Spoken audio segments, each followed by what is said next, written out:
আর দুইটা তার ছিঁড়া আছে, তার দুইটা আমার তাকে লাগাইয়া দিতে হবে। আচ্ছা, তার আগে এইখানে কি দেখা যাচ্ছে? তার মাথার ভিতরে আর কি আছে এখানে? এটা কি? তার মাথার ভিতরে এটা আবার কি রে ভাই? What the fuchka?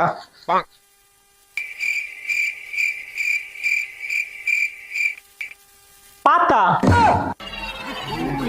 এখন বুঝলাম এই হকার সাংবাদিক কি জন্য এত বেশি কথা বলে, এত উল্টাপাল্টা কথা বলে।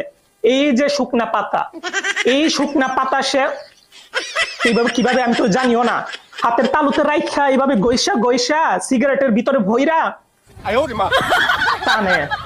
এইটার জন্য সে উল্টাপাল্টা কথা বলে আমাদের বাংলাদেশকে নিয়ে, এবং কলকাতার মধ্যে যে মানুষগুলো আছে তাদেরকে শান্তি দিচ্ছে না এই হকার সাংবাদিককে।